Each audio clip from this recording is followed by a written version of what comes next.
네, 종목 수리고 시간입니다. 최현덕 매니저 만나볼게요. 안녕하세요. 네, 안녕하십니까. 네, 어제부터 이 삼성전자와 인텔 얘기로 시장이 좀 뜨거웠어요. 이게 평가가 조금 엇갈렸는데 그래도 우리한테는 기회가 될 수 있는 거잖아요. 네, 당연히 기회고 네. 어제 삼성전자의 이제 장 5분 남겨놓고 급등한 내용이 바로 인텔 내용이었는데 이런 내용들로 인해서 오늘 많은 종목들이 급등이 나왔다가 지금 다시 뭐 조정을 받는 기업도 있는데 맞아요. 제가 볼 땐 중장기적으로는 어쨌든 이 삼성전자의 파운드리 시장이 커지는 거기 때문에 좀 중장기적으로 접근한다면은 좋은 종목도 좀 많이 나올 것 같습니다. 네. 제가 이야기했던 종목들 중에서도 이제 좀 올라가고 있는데 리뷰를 좀 해드려 보도록 할게요.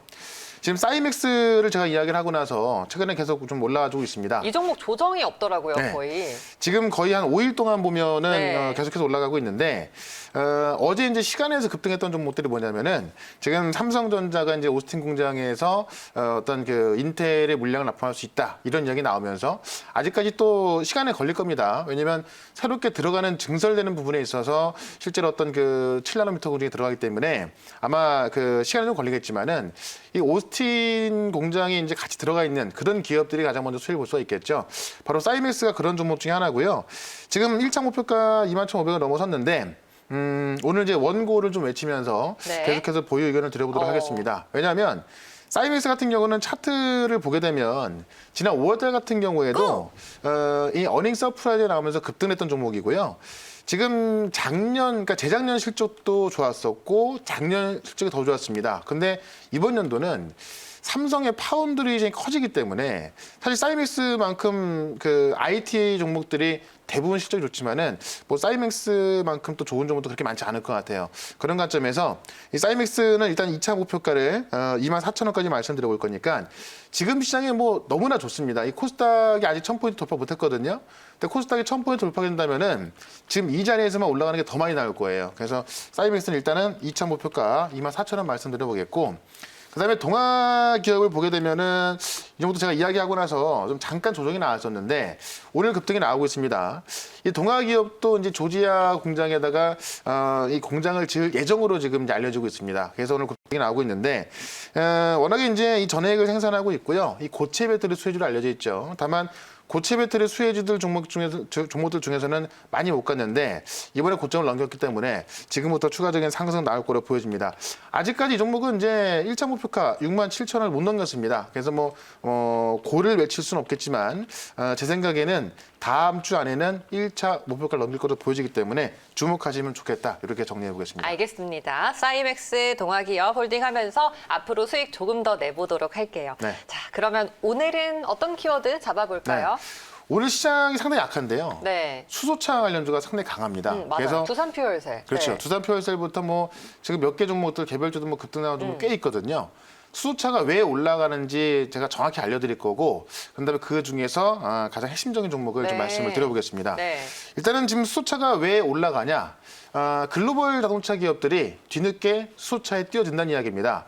지금까지 수소차 시장을 보면은 전기차 시장 대비해서 너무 작고요. 그다음에 뭐 내연기관 대비하면 뭐 상당히 작죠.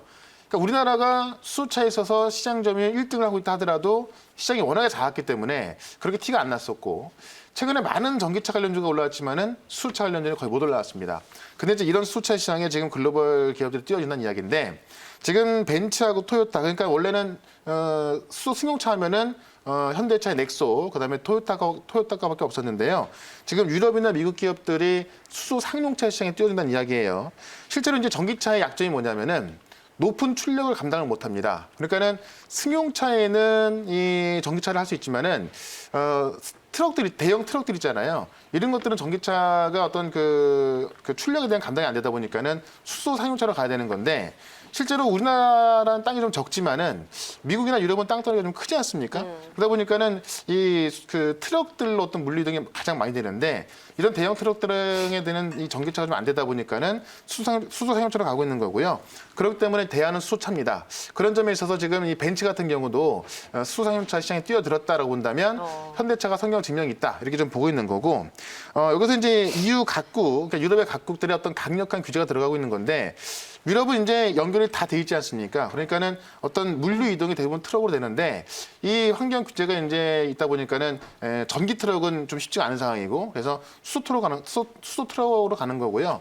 지금 우리나라 이제 액시언트, 현대차 액시언트 같은 경우가 유럽에 들어가 있습니다. 그런 관점에서 가장 먼저 이제 기술이 좀 빠르다고 좀 보시면 될 것 같고요. 유럽 같은 경우는 이제 발등에 불이 떨어진 겁니다. 이 어떤 탄소 배출권 규제라든가 환경 규제에 맞춰야 되는 건데 실제로 지금 트럭 같은 경우는 수소 상용차밖에 없는 거예요. 전기차 같은 경우는 출력이 좀 안 되다 보니까 그런 관점에서 지금 르노 그룹까지도 세계 최대 연료 수소 연료 전지 업체인 하나 그 플러그 파워를 플러그 파워하고 인수한다는 이야기 나왔죠. 그래서 지금 플러그 파워가 주가가 2배가 급등 나왔습니다. 지금 여기에 최대 주주가 SK거든요. 그 SK 같은 경우도 지금 평가 차익이 2조 원 넘는다라고 하는데 실제로 이제 10년 내에 연간 생산 규모를 수만 대 수준으로 끌어올린다고 하니까는 수소 상용차 시장에 있어서 지금 커지고 있다. 그러면서 수소차 시장이 국내뿐만이 아니라 유럽 시장에서 지금 전기차 커지는 것처럼 굉장히 커지고 있다라고 좀 보시면 될 것 같아요. 그래서 일본 토요타 같은 경우도 지금까지는 승용차밖에 없었거든요. 그런데 이번에 포르투갈의 버스 제조업체 이 카에타노를 인수했다고 합니다. 역시나 토요타도 지금 어떻게 보면 수소차에 있어서는 지금 일본과 한국밖에 없는데 토요타 같은 경우가 이제 이 상용차로 진입하기 위해서 지금 버스 회사 지분을 인수했다는 이야기입니다. 그만큼 지금 그 작은 시장에서도 이 승용차 수소차밖에 없었는데요. 커다란 수소차 이 트럭으로 옮겨지기 때문에 수소 충전소도 좀 굉장히 많이 필요할 것 같고요. 그다음에 좀 그 승용차에 집중돼 있던 그런 부품사보다는 좀 트럭으로 갈 수 있는 그런 부품사가 더 주목을 받을 수 있겠다. 이렇게 설명 한번 드려보겠습니다. 알겠습니다. 수소차 이제 전기차 다음 타자로 수소차가 다시 주목을 받고 떠오르고 있습니다. 그렇죠. 여기서 빠르게 종목을 선점해야 될 것 같아요. 네. 어떤 게 있을까요? 지금 이제 이 바이든 시대로 들어서면서 다시 한번 수소차가 집중을 받고 있는 건데 네. 상용차 쪽에서는 보게 되면 이제 영화테크라는 종목이 가장 유력하긴 한데요. 요거는 제가 또 다른 쪽에서 좀 설명을 드려갖고 충전소 관련해서 제가 종목 하나 좀 말씀을 네. 드려보겠습니다. 오늘은 JNK터인데요. 현재가 9,630원에 바로 매수를 좀 해보도록 하겠습니다. 자, JNK터는요. 국내 유일의 수소 계질기 생산업체입니다. 그러니까 국내에서는 유일하다라는 걸 좀 보시면 될 것 같은데 LNG에서 수소를 이제 캐내는 겁니다. 이 수소 계질기라고 해서 생산하는 건데 보통 우리가 수소 충전소 하면은 이제 발전소에서 수소를 만들어 가지고 이거를 이제 옮겨와서 수소 충전소에 저장을 했고 이제 이거를 그 수소 차들한테 충전하는 건데요. 실제로 유럽 같은 경우는 지금 그 트럭에 대한 어떤 수소 충전이 필요하다 보니까는 지방 곳곳에 많이 들어가 있어야 되거든요. 그러니까는 실제로 이제 이런 옮겨가는 방식보다는 실질적으로 수소 충전소에서 만들어내는 이런 걸 이제 계질 충전소라고 하거든요. 그래서 이 온사이트 충전소라고 하는데 온사이트 충전소 경험이 있는 회사는 오직 이 JNK터밖에 없다라는 거고 현재 국내에서 대부분 충전소는 이제 오프사이트 그러니까는 그 수소를 가져와서 충전한 다음에 거기서 다시 충전하는 그런 방식인데 앞으로 설립될 충전소 같은 경우는 온사이트 방식으로 충전소 안에서 어떤 그 LNG 가스에서 수소를 캐내는 그런 방식으로 만들어질 것으로 보여지기 때문에 거기에서 유일하게 이런 그 수소를 만들 수 있는 회사는 JNK터 유일하다라는 겁니다.